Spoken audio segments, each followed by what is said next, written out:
This week, why we might be leaving the full-time RV life, plus some of the wildest campground rules you have ever heard. That more on RV Miles. This summer, LL Bean wants to help you feel great out there with gear tips and advice for heading outdoors and exploring all the possibilities of the season. Sand sticks to pretty much everything, so here's a hack for keeping it out of your socks, sheets, and rugs when you come home from the beach. Cornstarch. Simply rub some cornstarch where the sand is sticking and it'll fall off with ease. This works especially well between your fingers and toes. For more fun ideas, easy how-tos, and inspiring stories, visit llbean.com/guide.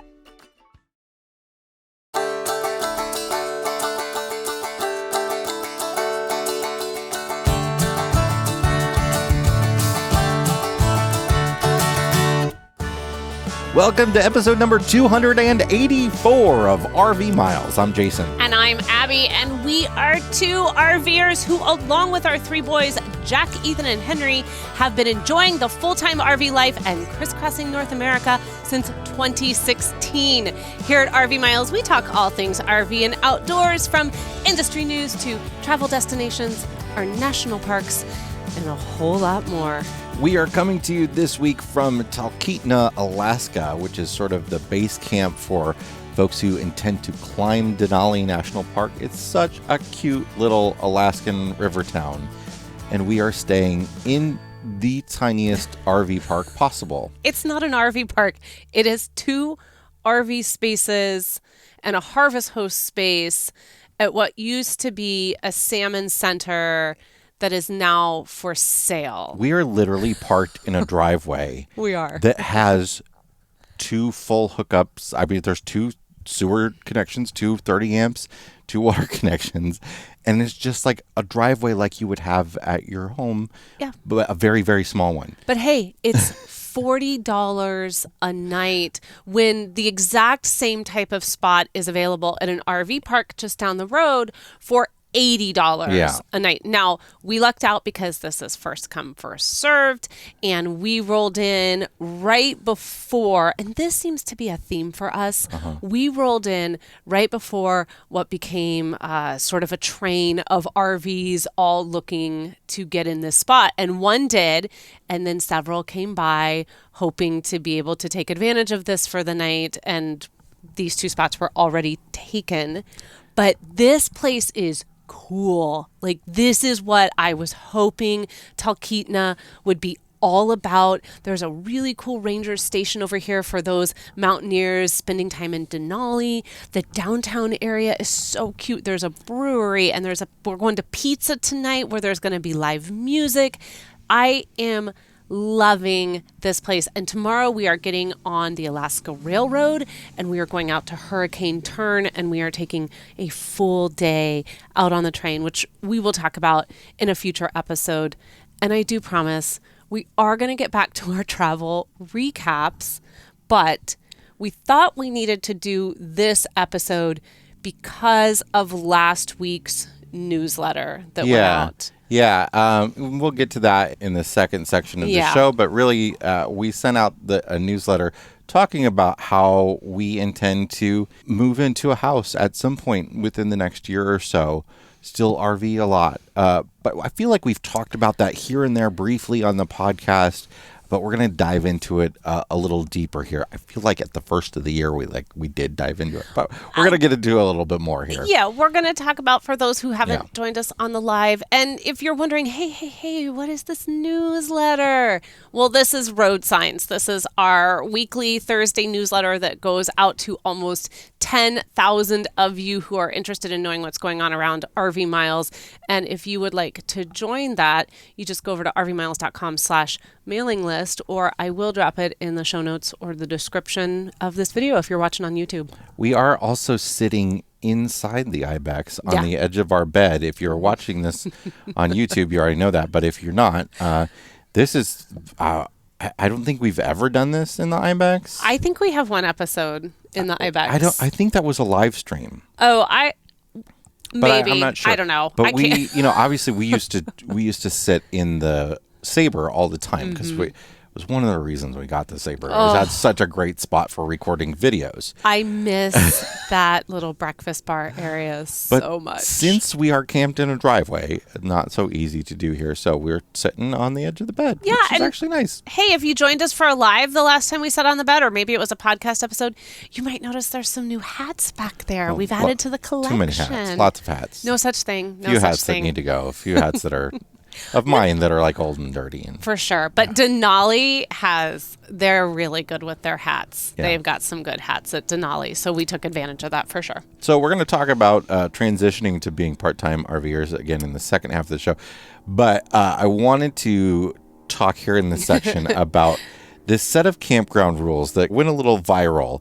We shared it on the RV Miles Facebook page, but it didn't come from us. It came from an author named Rebecca Haynes. And a lot of you commented on this post thinking this was fake. And Rebecca says this is the real deal. This is actually a set of campground rules from a campground in Alberta.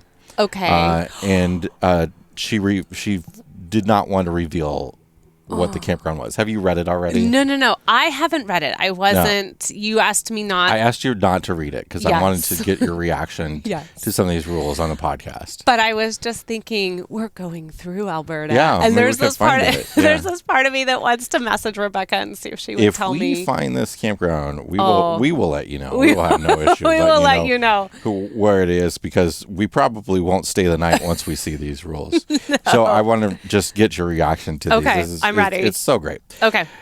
Welcome, blank. Sure. We are glad you're here. Below are a few rules to help you and others enjoy the wonderful environment. 1. If there is a problem with your campsite, you must tell us about it immediately. Is that in all caps? Is that why? No, there's not. Okay. It's not. There are some all caps. Okay. Please do not wait until you get home and let us know via a review on a third-party site. By then, it is too late for us to help you with your situation. Sounds like they've had some experiences with some bad reviews. But what do they mean, like an issue with the site? If you tell us right away, we can address it. If you wait until you get home and we find out about it by a third party about the issue, you will not be welcomed back. What? Oh, it gets way more intense. But what if my handle is like, love good time at RV campground? They will search you down and find out about it. Number 2. Drinking and smoking is allowed in your campsite as long as everyone in your group, including children, is over the age of 18. But then no one can be a child. Age. You can't have If you have anyone underage in your campsite, even a tot, there is to be no drinking or smoking. Even a tot? Yes. T-O-T? Okay. T-O-T. Yes, even if the minor is not doing the drinking or smoking. Like, you can't have a glass of wine if you have a kid. We're done with that place. We will never be able to stay there because, I'm sorry, we just can't stay there. If this rule is broken, you will not be sent off. It says you will not be sent off. Okay. But I think they mean you will be sent off. But it says you will not be sent off and will not be welcomed back. Oh my gosh, that's the second time they've said I won't be welcomed back. Number 3. The tone of this one is great. What if I have a drink in my rig? Will they know? They might know. I don't know. They're probably watching with binoculars. Do you think they go through your trash to see if there's The tone of this one is fantastic. Number 3. See that little dial with the numbers on your car dashboard? This is a wonderful little device called a speedometer, and it tells you how fast you are going. Please be mindful to make sure the little arm does not go past the 10 kilometers an hour at any time in the loop, or 15 kilometers an hour on the camp road. Any violation will result in a $50 fine for the first offense. For further offenses, you will be asked to leave and will not be welcomed back. I mean, that's the third time you've told me I won't be welcomed back. I'm not a fan of speeding in the campground, but Okay, can I ask, though, is there just like a camp host that sits with like a radar gun, I'm sure. Yeah. And just like people? And then who gives you the fine? I have so many questions. Yeah, I'm not paying a fine for anything at a campground. I'm sorry, you know what I am doing? I'm putting a hard stop on my credit card so that you can't do that. Campfires are permitted from, this is number 4, 7 p.m. to 10 p.m., at which time they must be doused completely with no embers. They may not be taller than 45 centimeters. This means, all caps, this means 45, not 46. I don't know if they got a ruler or what. I can't even have a morning campfire. I can't even have a what if I feed my tots at 5 o'clock? Yeah, I don't know why it has to start. I get ending at 10, okay, but why it has to start after 7? But what if my tots go to bed at like 7? Yeah. But I just want little Jimmy to have a s'more. Yeah. So that he can go to bed and I can drink some wine. No. I don't. This is so intense. Firewood must be purchased from the host stand at $10 a bundle. Of course it must. No other firewood is permitted. It has critters in it. If you violate this policy, you will lose your campfire rights for the remainder of your stay. Be asked, not invited back? No, not invited back. Oh, you will be invited back. back. You'll lose your campfire rights for the remainder of your stay. You can't. Here we go. This is good. Okay. There is no noise of any kind, that's all caps and bold, permitted after 10 p.m. This means radios, talking, generators, etc. No talking. Quiet whispering is allowed and encouraged. Well, that's not no noise of any kind. Radios with earbuds are This is where I'm sorry. This is why people were starting to think this is fake. Okay. Radios with earbuds, bold, are permitted with permission of the camp host after this time. Are you serious? If you violate this policy, you will be sent off at first light and will not be welcomed back. I'm going to whisper through this one because I have to use my quiet voice. They want you to get permission to use earbuds. I have to walk up to Kevin and be like, Kevin, these are my AirPods. Kevin, are you okay with me listening to my audiobook on Scribd? And Kevin, what I'm listening to is between me and Scribd, so don't worry about it. I need to know where this is. I need to know because I also need to go and see how busy they are. Like, can I get a spot tomorrow night is what I need to know. Number 6, there is to be no charging devices of any kind on the premises. This includes using a charger bank to charge. If you violate this policy, your device and your charger will be confiscated until you leave. You can't touch my stuff. Now, I think there's... What are they talking about? Maybe there's some confusion there. I don't think they mean like charging phones and stuff. I think they mean like charging like our electric bikes or stuff outside. Like that, or like I'm sorry, I paid $120 to stay here because you probably have a kid tax. So you have a kid tax. Yeah. You probably charge for like if the reg is over a certain length. What is this place? Number 7. Oh boy. Checkout time is at 11 a.m. Shart. It says shart at 11 a.m. Shart. Not 11:01, 11 a.m. If you are past this time... If you are regular and you have an 11 a.m. shart... If you can't make your 11 a.m. shart, there is a $5 per minute charge. $5 per minute. First off. If you are 10 minutes over on your shart, they'll charge you $50. I think that my shart is between me, myself, and I, and not. I can't handle this. See, now this is where I go, no, this isn't real. Yeah. Like at some point, someone has to have come to them and be like, "Hey,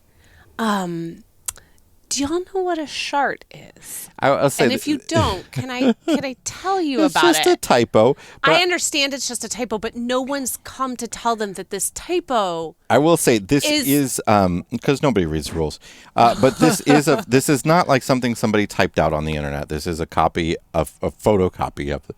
of a photo taken of the rules. Again, we welcome you and look forward to your stay. If you have any questions, please feel free to come by the front office at any time between 8 and 6. We will help you out.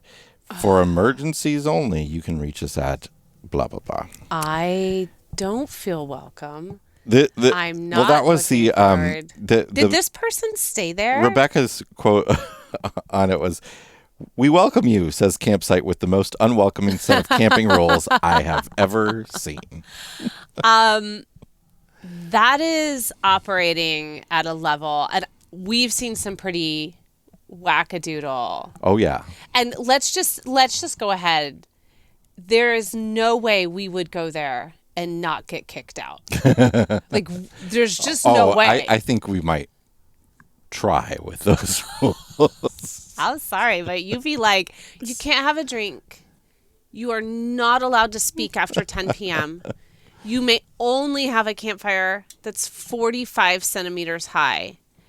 We are going to charge you. I mean, I don't know how high that is, but that seems... I don't know how high that is. Whatever. It doesn't... I guess that's probably reasonable. I don't flipping care. It's about the fact that, like, you have put a height limit. Yeah. No, don't come at me and tell me it's because... that's going to be like 2 feet, right? Maybe less. I don't know. You know how everyone's like, oh, we have these rules because somebody out there ruined it for the rest of us.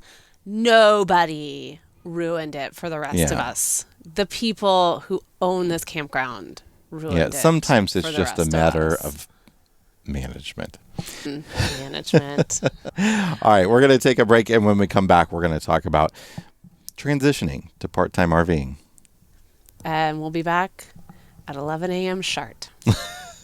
Chances are you've seen them on the road. That's because Blue Ox designs and manufactures the best towing products in the industry. Just look around. You'll find them on highways and campgrounds and anywhere you find people traveling in the great outdoors. Award-winning tow bars, base plates, and brakes, a full line of weight-distributing hitches, adjustable ball mounts, and a new line of fifth-wheel hitches. With Blue Ox, towing doesn't have to be a drag. To learn more about how Blue Ox can make your travel adventures even more stress-free, visit blueox.com. This episode is sponsored by the Park Wolf app. Ever found yourself in the heart of a national park, surrounded by beauty, but unsure where to go or what to see? That's where Park Wolf comes in. Park Wolf is the ultimate app for exploring national parks. As you drive, the GPS shows you what's coming up on the road, and an audio guide will fill you in on what's there, so you can decide if it's worth a stop for you or not. Gas running low, looking for a bite to eat or a bathroom break? Park Wolf's got you covered. It keeps track of the nearest gas station, restrooms, food, and pullover areas. And the best part, it works without an internet connection.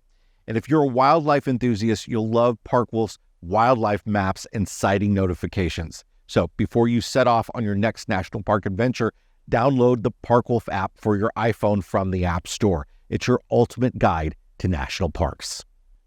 We are back, and we are here to talk about our transition into part-time RVing. We have been on the road for nearly 7 years now. Yes. And for some time, and particularly through this last segment of our travels from Baja to Alaska, which has been fast and wonderful and amazing, but taxing. We have been thinking and talking with our boys because they're a big part of this too. We've always said that we would never continue to do this if they didn't want to. And that's not really to put this on any of them at all, because we feel the same way too. No, because you're 100% ready to make this switch. It's time for us to have a home base. That doesn't mean that we don't want to extensively travel still. Yeah, I think before we get into the whys of all of this, because of the newsletter that went out last week, and so many people read it as though this is it. RV Miles is done. RV Miles is over. They're quitting. And we just want to make it really clear that that is not at all what is happening. The podcast will still be here. The America's National Parks podcast will still be here. The YouTube channel will still be here. The news, the website, the mile marker community, the RV Miles Facebook group community, all of that is going to remain. And in fact, the hope is that we will be able to serve all of you better because we will be able to slow our travels down a little bit and create some things that Jason needs in order to be successful and feel better about what he's doing currently. Well, it is a struggle to get the content out that we get out. Well, yeah, we're sitting on our bed today in a tiny little campground in Talkeetna, where earlier you had your backpack and you had to just start walking around town to try and find some place to film the news, because it can't be done inside in this particular rig. It could have been done inside when we had the Sabre, and certainly we're not going to do it on someone's private property without their permission. So that's like a whole thing. Well, there's just a lot of inefficiencies. It's not necessarily finding a spot to record, but it's like setting everything up and everything. But it's also like just finding a spot to work. I'm sitting in the truck all morning and stuff. But way beyond that, like, I think those are complaints that are okay to deal with, and we've dealt with them for a long time, and we can get around those. It's more about the things that I'm excited about doing with our content.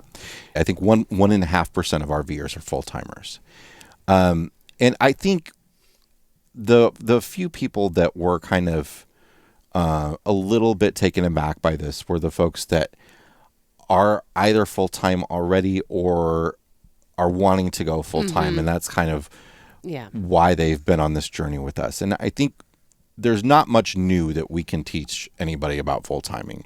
No, we're always still learning, but after 7 years and 284 episodes as full-time RVers, I don't know how much more outside of there's not much more we can learn about full timing, right? No, well, I don't know. I think we're always learning something. We certainly have learned a lot about being full-time RVers in a 25-foot travel trailer. I think if you switch things up and you're always, being adventurous in that case, there's a lot to learn. But there's also a lot to learn about what it's like to have to be more deliberate as an RVer. Yeah. Our whole entire life revolves around RVing, which is amazing. I mean, our personal life and our professional life. It will be so interesting to get to learn what so many of you out there have been doing your whole RV life, which is finding that balance between being able to be really deliberate about when you travel and then the responsibilities that come when you're not traveling. I feel like it sometimes we feel a little lost in the fact that we feel like when people are asking us questions about visiting a certain location or something, and we're giving advice that it's hard to quantify because of the way our lives are. So when somebody asks us how many days do you need to spend at Zion National Park, we'll be like, at least 2 weeks. Yeah, book that whole 2 weeks, because that's what we would do. But we're working like 2/3 of that time. Yeah. And, maybe we can move to a form of travel where we're not working as much, at least, when we do travel. And so I'm excited about having an RV lifestyle that is a little bit more like what most RVers do out there, and learning more about, like, okay, we're leaving for the weekend or for the week or for the month. How are we, getting the rig ready and packing the rig and all that sort of stuff. Oh my gosh, I can't even imagine doing that. I think so. This is a new adventure. We're always looking for a new adventure, and we're not. By sharing this with you all here and doing this segment, we just really wanted to clear everything up, because we're not leaving. I don't consider us leaving anything. Yeah. We're just transitioning to a different type of RVing. We have no ill will towards full-time RVing. Yeah, there's nothing dramatic that has happened. That's the other side of it, is that a lot of people, whenever like I hate the word, but influencer sort of leaves the full-time RV life, there's often like people writing about it and talking about it like it's like it's something that like it got too hard for them, or they couldn't handle it, or and I guess in some way it is hard for us, and that's part of why we're doing that. But it's not like it's not like we couldn't do it. It's just like I think we're ready for the next adventure. We have some goals and some dreams and some desires that we cannot fulfill full-time RVing. We can fulfill them as part-time RVers or as people who have a home base and then go out and travel for a while and then come back to their home base. A lot of full-time RVers do that. A lot of full-time RVers have a dedicated space that they go back to for several months out of the year.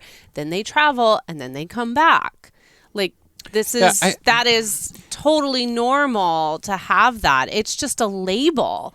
And we're just removing one label, I guess, and putting another one on. But really, the heart of it is just that we're ready for a new adventure. We're ready to experience a different type of an RV life. We want some things for our boys that really do require us to be in one location. And to be honest, no one's buying a dedicated RV lot in the Midwest where we want to be. Like, I don't want a dedicated RV lot so that I can RV through January, February, and March, like in Illinois. Like, I don't want to do that. Like, I would rather do that in a house. Well, I think, a lot of people set out as full-time RVers. And I think in a way we did somewhat in order to cut expenses dramatically, save up some money, and build something. And we kind of did that. Yeah. And now what we want to do with that is now be able to go somewhere where we can take those very motivated trips and experience them more like vacationers and less like workers. But also, I'm excited for, setting up a studio for RV Miles where it's much quicker for me to get news out, for us to have remote interviews with people. That's one of the reasons we rarely have interviews on the podcast. We do them every now and then. Is it's very hard to do sort of a Zoom interview from the road. Starlink is terrible at sort of like Zoom calls. They cut out a lot.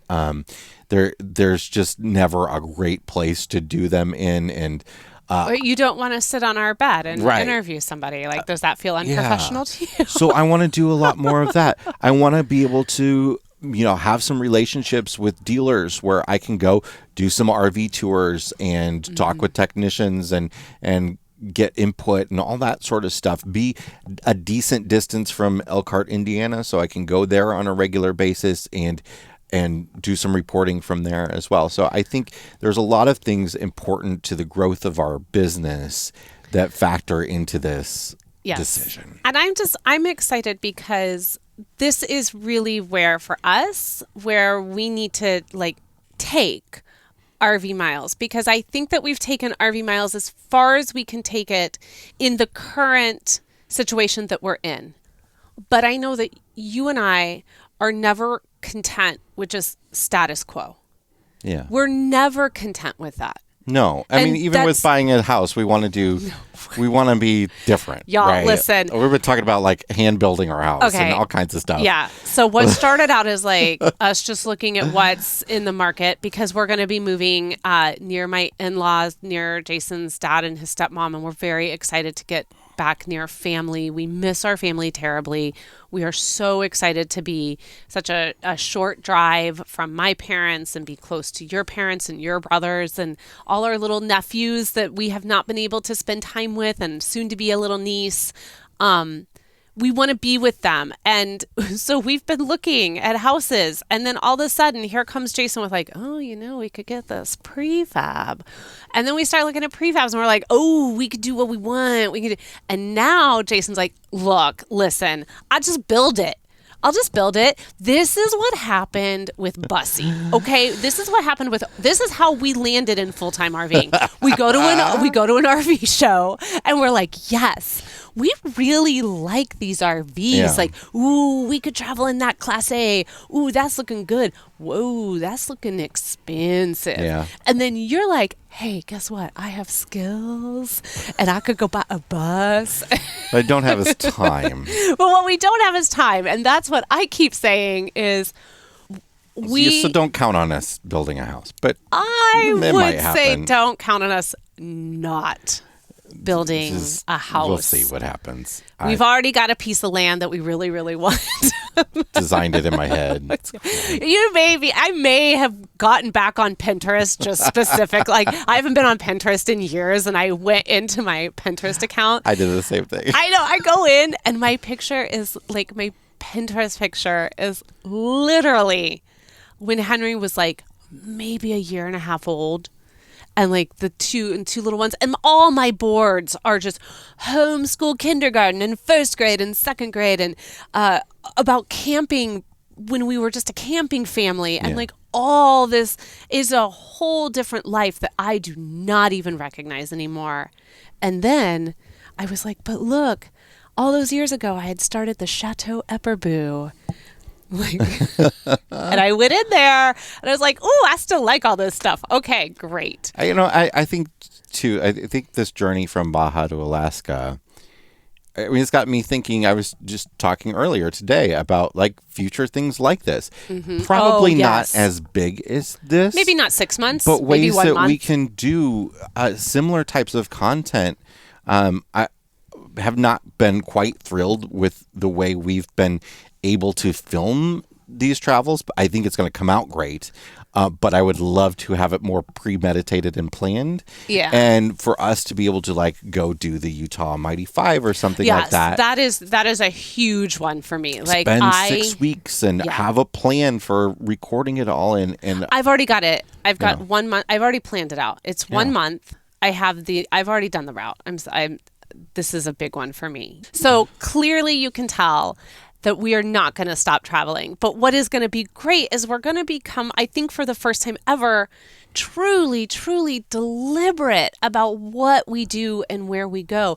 And yes, I hear all of you in the Northeast right now screaming at us. Yes, we will. Like, I promise that is a docuseries on its way. There are so many up there that we want to see and visit. And I think that that's what our travels are going to become. They're going to become these little mini docuseries, almost like an article version of, do you want to do this road trip? Okay, great. Here's the itinerary that we took. Mm-hmm. And perhaps that's something you can do. Yeah. I think that this is a way for us to fulfill that desire. We talked about this with Baja to Alaska, that we've always wanted to do some travel vlogging, but boy, are we super bad at it. Well, the reason is I think is that we are good at content that is intentional. And I think our audience that we have built has responded to content that is intentional. The news videos are to the point, quick and scripted, and the podcasts are of a series of topics that we're talking about one thing. Who knows where the podcast will actually go? Who knows where it goes? But coming at it from knowing what you're going to talk about is entirely different from what a lot of the other folks do, and some of them are very, very good at, which is walking around with a camera and recording everything and then making something out of that. It's very, very difficult, at least for my brain. I need a script. Okay. I went to school and I was trained that I'm given a script and I create from that idea. And I need an itinerary. I need parameters. That's the thing. I need parameters. We're going to go here. We're going to talk about this. We're going to do this. Yes. It's like, I know that tomorrow we're going on this train ride. And that's my parameter for filming tomorrow. I know. I want to get an establishing shot of the train. I want to get us getting onto the train. Right. I want to get a few things of what we do on the train. Then I want to put the camera down and enjoy the train. I don't like... For me, I don't like when we get willy-nilly. I can't do willy-nilly. Yeah, and I don't either, because I end up, I end up carrying 3 different camera lenses plus the stabilizer, because I don't know what kind of shots I'm going to get. I have all kinds of gear in a backpack. I've got a camera in front of me all the time. I've got stuff hanging off of me.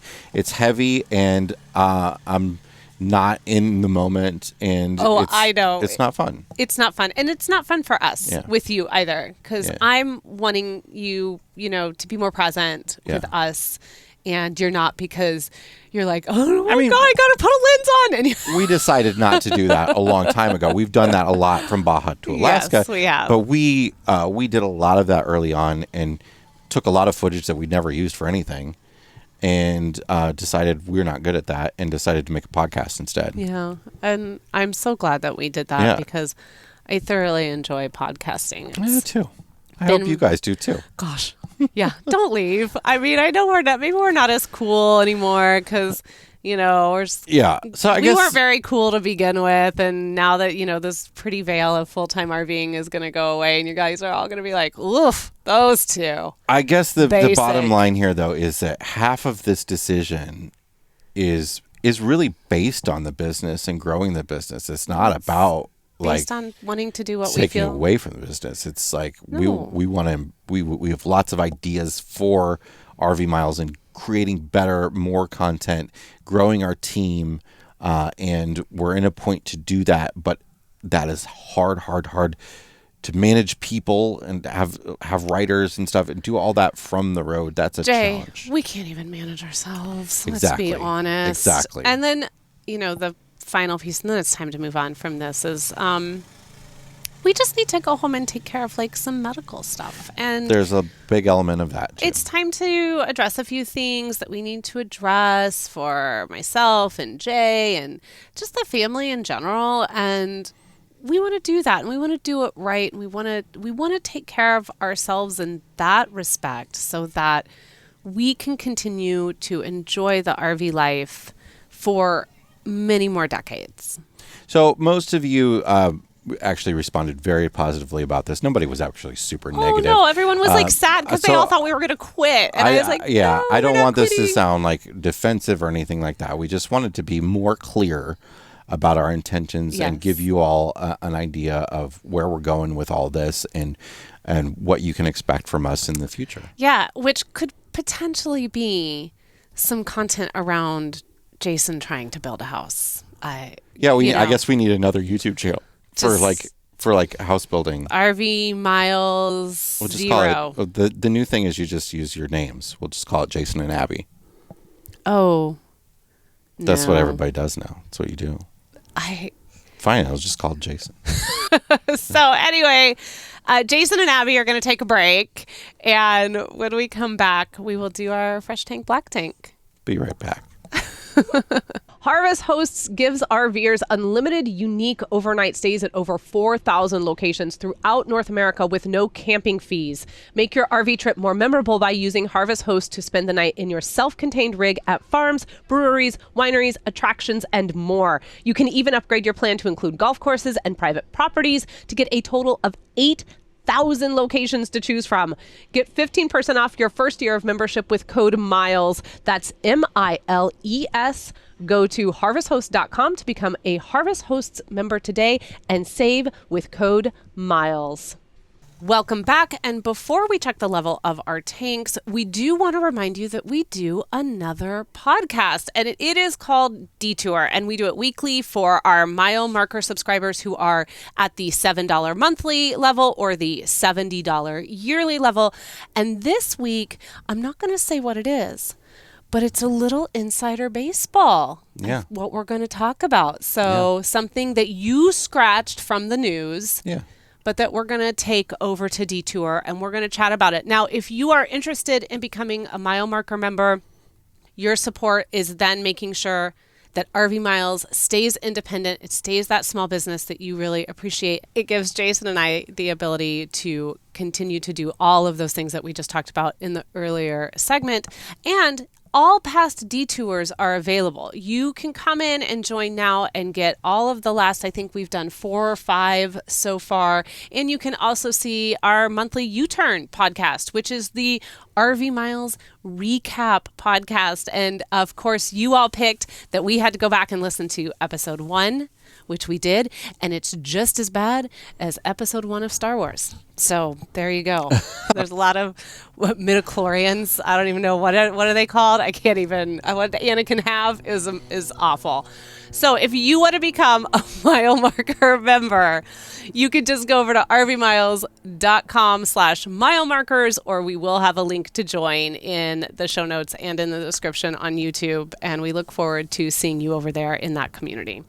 All right, it is now time to check the level of our tanks, sponsored by our friend over at Matt's RV Reviews, his liquefied RV toilet treatment, the No BS toilet treatment. You can find it in our Amazon store at amazon.com/shop/RVmiles. Jay, what is in your black tank this week? So my black tank it's actually sort of a gray tank, I guess. It's a mixed bag. And it's about some hatred towards electric bikes. And so we've been traveling around with our Lectric, that's the brand without an E on the front, LECTRIC, Lectric X Premium bikes for this entire Baja to Alaska journey. And they have been great. We may have chosen the wrong model. But they have been. I will never walk this model back. They have been never amazing. We just bought the biggest, heaviest ones, which they're awesome. The tires, the seat. It's like they're 4-inch tires. They've got shocks. They've got a shock absorbing seat. Yeah. Baskets. So, Baja. Excellent. I went to the grocery store in Loretto with ours. We took them through Yosemite. We used them extensively here in Denali, where you can't travel on the park road in a car. They have just been phenomenal for getting around places like national parks, and I feel like it is a clean energy way to get around. Mm-hmm. And what I'm frustrated with is I shared a news story in the National Park News last week about the National Park Service looking for input, and there's just some of the sort of like the typical things that you hear from people about e-bikes. I think anytime there's something new, people don't want to like it, right? Mm-hmm. It's just an excuse for people to not exercise.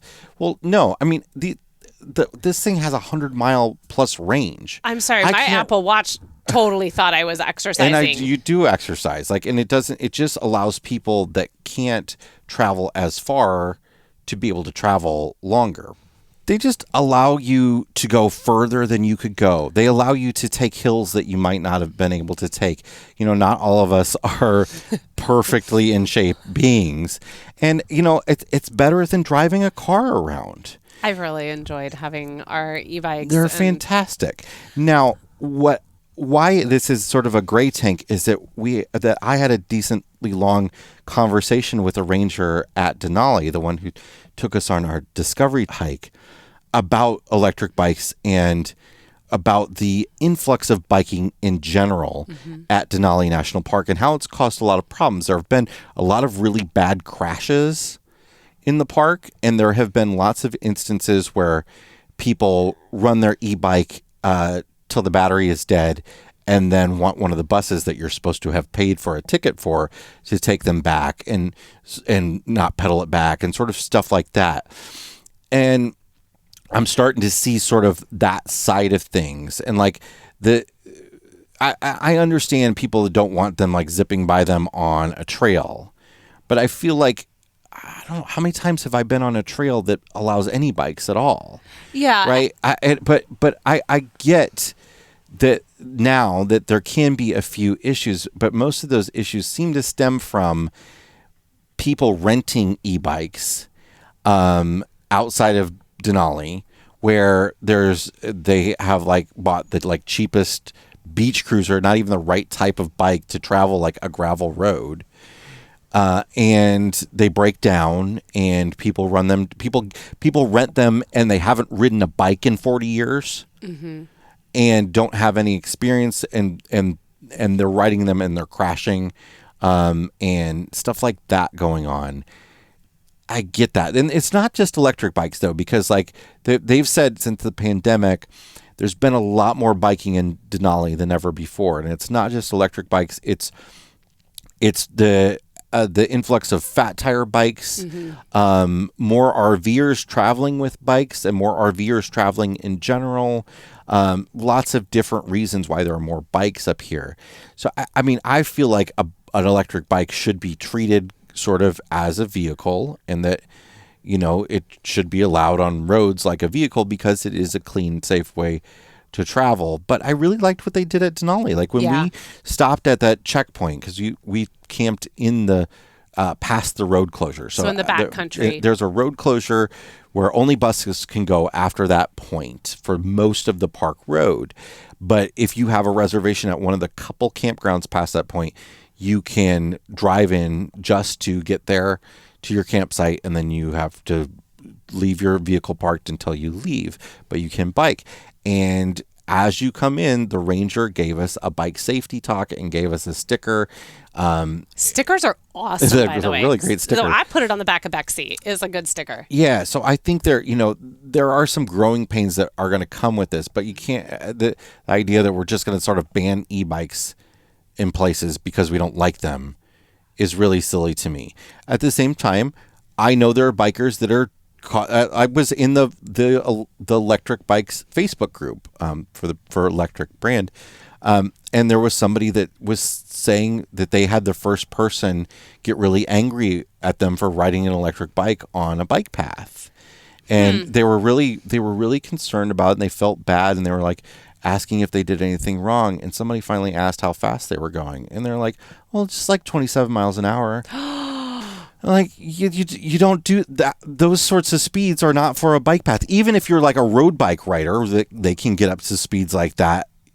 Like those people before electric bikes would drive me nuts in Chicago on the lakefront bike path, where you've got a road bike and you're going as fast as you possibly can when there's families walking strollers. Those people are going to be the reason why we get rules. Like that campground from earlier. It's going to be like, you have to stay, like, you can only ride your e-bike from like 9 a.m. to 11 a.m. sharp. And that's it. Like, that's what's going to happen. Yeah. So that's my black tank. All right. What's in your fresh tank this week? My fresh tank is the curtain system that we came up with here in the Ibex.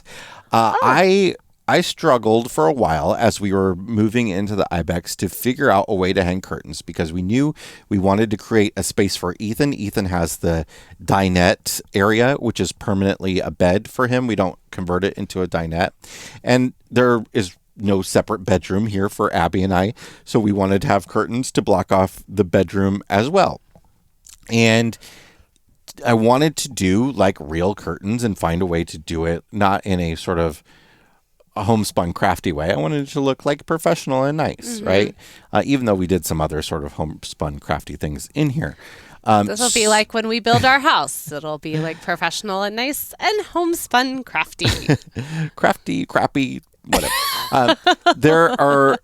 It took me a long time to find curtain track that I could bend to install in the ceiling. There are lots of options out there for straight curtain track, and there are lots of options out there for plastic bendy curtain track that doesn't kind of like stay in a super straight line and looks crappy, not crafty, right? Right. So it took me a long time, and I finally found it on Amazon. I spent days searching for the right thing, and I finally found this curtain track that you can just sort of put over your knee and bend, and it came with everything. Came with all the rings and the carriers, and it even came with a little sort of mini hacksaw that you could cut them to length with, and all the screws and everything to put into the ceiling. And out of all the things that we did on the Ibexes, one of the things that went just as easy as possible, and I didn't have any issues with whatsoever. And I've been meaning to share with you this for a long time, because I think a lot of people want to put curtains up in certain places in their RV but can't find curtain track. So I found it. It's good stuff. I will put a link to it in the description and in the show notes for this episode. Yeah, and we will also put it into the RV Miles Amazon store under the Fresh Tank section. That's where we put anything that we recommend that if it's on Amazon, we will put it in there. So amazon.com/shop/RV Miles, you can go over and see exactly what Jason is talking about. And we just hung shower curtains from them. Man, these shower which curtains worked out clutch. really well. They're the right size and shape, everything. We'll put them in the Fresh Tank store, the Fresh Tank category. I don't know what to call it over there in the store. Category works. Sure, category. All right, what's in your black tank this week? So my black tank is just a little bit of a pet peeve. Again, if you're a road signs newsletter subscriber, a few weeks ago I wrote about how I'm tired of pretending like I don't like to eat out and like I'm going to lose my camper's card because I don't like to cook meals and be rugged about it and all of this. I like to go to restaurants. I like to check out the local fare when we're out and traveling about it. It's something I really enjoy.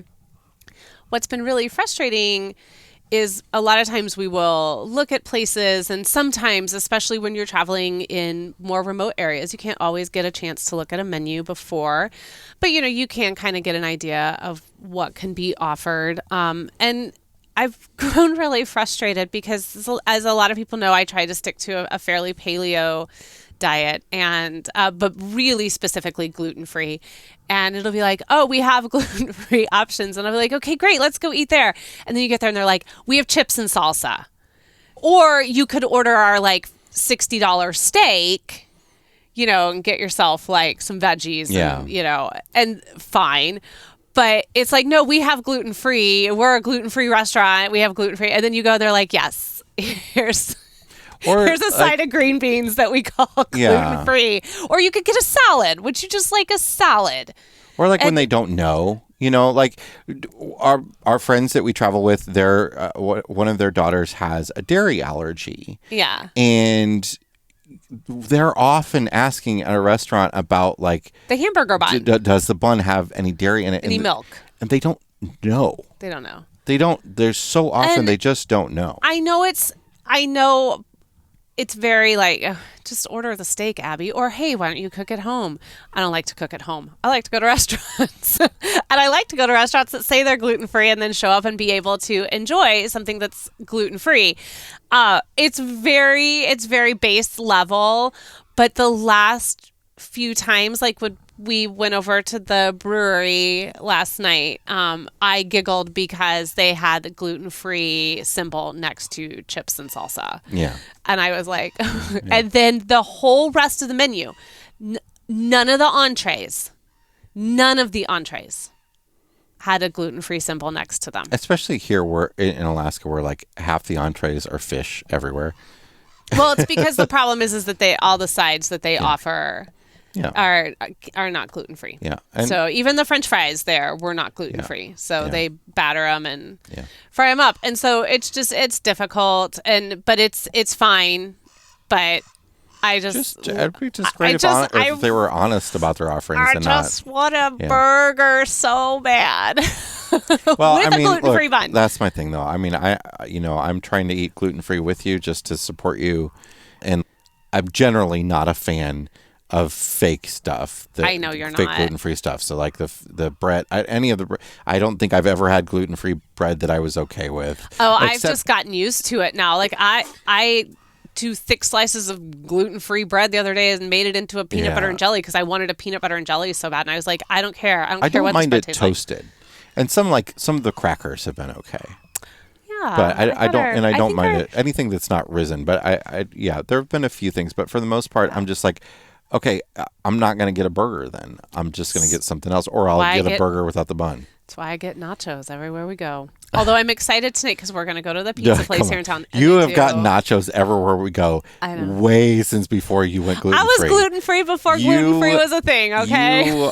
If there are nachos on a menu, there is a 75% chance that that's what Abby is eating that night. Someone asked if we went to 49th State Brewery. Yes. While we were in Denali. Yes. And I said, yes, we went twice.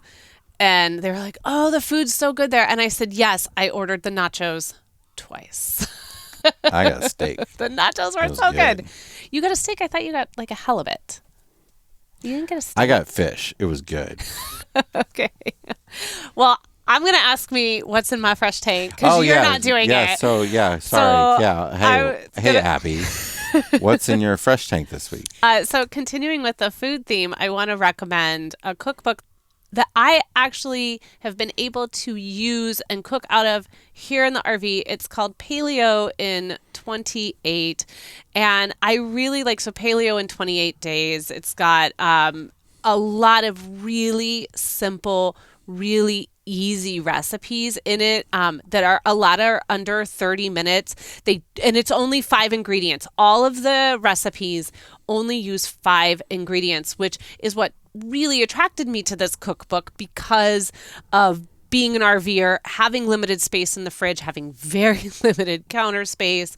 I didn't want to be able to have a recipe that needed like 40 different things, but I do really need some inspiration because it can get a little tedious trying to eat trying to stay away from gluten and trying to stay away from dairy. It can get a little tedious and a little monotonous. And so I appreciate cookbooks to kind of help encourage me to try different meals. So this has been a really great one. I like to go in there and date the day that I do a recipe for the first time, and sometimes I'll make some notes in there for the next time I want to do it. I just made a chili the other night that ended up being a little bit more like nacho. It was not chili. Well, it's because I don't put beans in it. It was like taco meat. No, there was no liquid to it at all. It was like taco meat, which was fine. And I told you that was because I didn't have the right amount of crushed tomatoes. It was an excellent taco meat. Great. There's nothing chili about it. I made a taco meat the other night that everybody loved. So I will also put that in the fresh tank category in the RV Miles Amazon store if you would like to check it out for yourself and are needing a little bit of inspiration. All right, that's it for this week's episode of the RV Miles podcast. Yes, it is. Thank you so much for joining us again this week. And as a reminder, if you're enjoying the show, would you just pop on over to Apple Podcast for us and leave RV Miles a 5-star review? You don't have to say anything if you don't want to, but if you would like to just like talk about how much you enjoy the show, that's great. We would love to read your feedback, but a 5-star review is helping to put RV Miles in front of a whole new generation of listeners. So thank you very much to the over 1,200 people who have already gone over there and done that for us. We cannot thank you enough. If you would like to connect with Jason and I, there's 2 ways you can do it. You can join the RV Miles Facebook group, or you can become a Mile Marker member. We will have links to all of that in the show notes. But until next week, we aren't going anywhere. We hope you're not going anywhere. And we hope that you keep logging those RV miles. Bye, everybody. Bye.